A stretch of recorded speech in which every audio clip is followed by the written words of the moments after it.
अब शर्म नहीं रहा नहीं। तालिबान को लगता है कि उसने अफगानिस्तान को चारों ओर से घेर लिया है और अब उसका कोई कुछ नहीं बिगाड़ सकता है। लेकिन तालिबान के सरगना और आका ये भूल रहे हैं कि एक आतंकी नेटवर्क चलाने में और एक देश चलाने में बहुत फर्क होता है। एक तालिबान जैसा ग्लोबल आतंकी नेटवर्क बंदूकों के दम पर चल सकता है, लेकिन एक देश अर्थव्यवस्था के बलबूते पर चलता है और अर्थव्यवस्था चलती है पैसे से, जो फिलहाल तालिबान के पास नहीं है। अमेरिका ने अपने यहाँ अफगान सरकार के करीब $9.5 अरब यानी करीब 70,000 करोड़ रुपए के फंड्स और एसेट्स फ्रीज कर दिए हैं। अफगानिस्तान में तालिबान के कब्जे का शोर अब पूरी दुनिया में सुनाई देने लगा है। Bharat, Pakistan, Britain, Greece, Kabul, Belgium, Spain और जर्मनी में लोग तालिबान के खिलाफ उतर आए हैं और दूतावास के बाहर अफगानियों को बचाने और तालिबान की हुकूमत को दबाने के लिए गुहार लगा रहे हैं। इस बीच अफगानिस्तान पर तालिबान के कब्जे के बाद उसकी वैश्विक मान्यता पर भी सवाल उठने लगे हैं।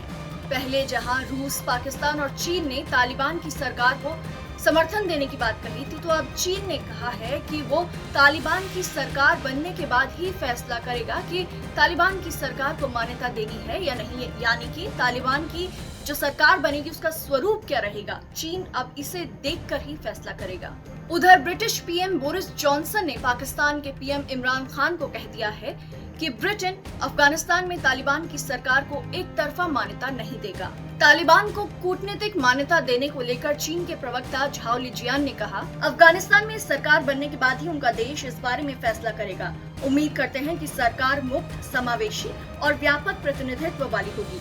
वैसे देखा जाए तो अफगान मामले में चीन की नीति स्पष्ट है। अब देखते हैं कि तालिबान को समर्थन देने को लेकर अमेरिका का क्या कहना है। अमेरिका ने कहा है कि जो सरकार लड़कियों और महिलाओं के अधिकारों की रक्षा नहीं करेगी, अपने नागरिकों के अधिकारों की रक्षा नहीं करेगी और उसके सहयोगी देशों के खिलाफ काम करने वाले आतंकी संगठन के सरगनाओं को अपने यहाँ पे पनाह देगी, अमेरिका उनको मान्यता नहीं देगा। साथ ही अमेरिका ने ये भी कहा कि अगर ऐसा हुआ तो तालिबान के नेता अफगानिस्तान के नेताओं के तौर पर विदेश यात्रा भी नहीं कर पाएंगे। वहीं दूसरी ओर ब्रिटेन ने भी कुछ ऐसी ही चिंता जताते हुए कहा है कि अफगानिस्तान में तालिबान के आने के बाद में पूरी दुनिया में अलकायदा जैसे आतंकी सरगना नेटवर्क उभर सकते हैं और उससे पूरी दुनिया में आतंकवाद की चिंता एक बार फिर बढ़ सकती है।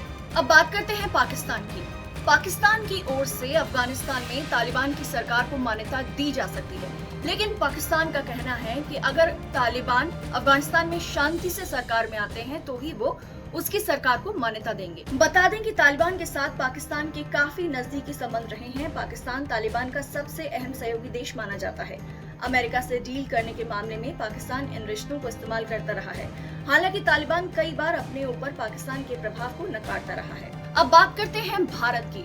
अगर भारत की बात करें तो इस बार भारत अफगानिस्तान में तालिबान की सरकार को मान्यता देने के मामले में देखो, इंतजार करो और समझो की नीति पर चल रहा है। 1996 से 2001 के दौरान तालिबान के राज को मान्यता देने वाले भारत ने इस बार दूसरे लोकतांत्रिक देशों के साथ जाने का फैसला किया है। हालांकि अभी तक अफगानिस्तान में तालिबान ने आधिकारिक तौर पर अपनी सरकार का ऐलान नहीं किया है और न ही आधिकारिक तौर पर कोई व्यवस्था बनी है, लेकिन अभी से ही रूस, चीन, तुर्की और ईरान जैसे देशों ने तालिबान का समर्थन करना शुरू कर दिया है। बता दें कि इंटरनेशनल मॉनेटरी फंड यानी IMF ने भी $460 मिलियन यानी करीब 3,400 करोड़ के इमरजेंसी रिजर्व तक अफगानिस्तान की पहुंच पर रोक लगा दी है। अफगानिस्तान के केंद्रीय बैंक के गवर्नर पहले ही कह चुके हैं कि अफगानिस्तान में विदेशी मुद्रा के तौर पर कोई रिजर्व नहीं है। विश्व बैंक के अनुसार अफगानिस्तान का करीब 75% सरकारी बजट अंतर्राष्ट्रीय दानदाताओं से मिलता है, जिसमें कई देश और संस्थाएं भी शामिल हैं। तो लाख टके की बात यह है कि तालिबान ने हथियारों के दम पर अफगानिस्तान पर कब्जा करके एक आतंकी संगठन के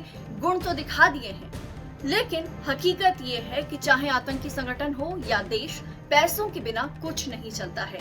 कई जानकार कह रहे हैं कि तालिबान को असल में आटे दाल का भाव तो अब पता चलेगा।